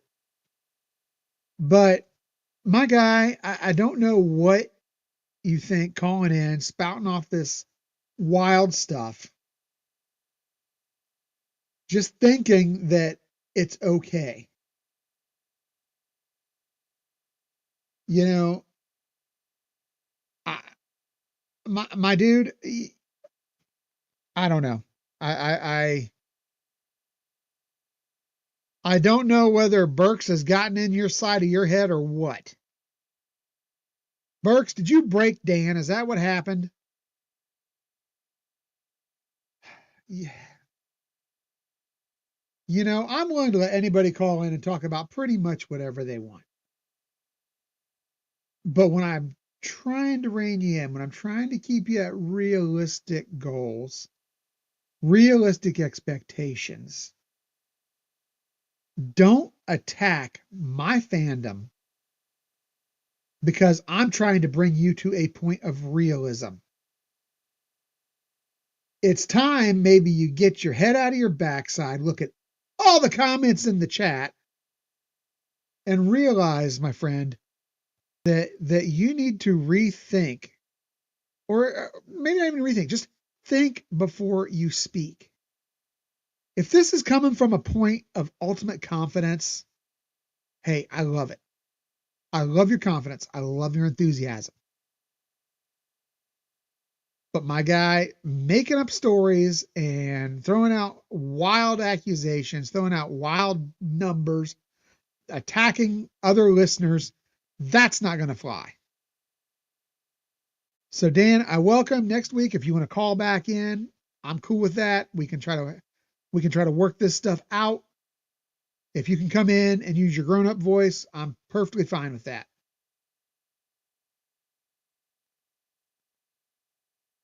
But yeah, I feel you right now, Burks. I feel you. All right, guys, you know, as much fun as this has been, I think maybe the wild man needs to hit the showers for the night because it's it's done me in tonight. Let me tell you. So that's going to do it for tonight's show. Big thanks to everyone who called in. Yes, even you, Dan. Your passion fuels this community. If you missed the live stream, guys, no worries. You can go back and catch the replay on YouTube or on your favorite podcast apps. If you have not done it as of yet, make sure you hit that like button for me, please. Everybody who is in here on YouTube, please make sure that like button's been hit. Subscribe to our channel on YouTube because, guys, that's where it's at. Ring the bell so you never miss a single drop. And consider becoming a member for only $3.99 a month. You're going to get that free t-shirt after your first renewal, free shipping, exclusive content, and early access to our Big Ten Preview magazine.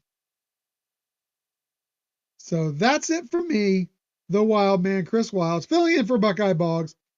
Thanks for hanging out with us tonight. God bless, and as always, go Bucks.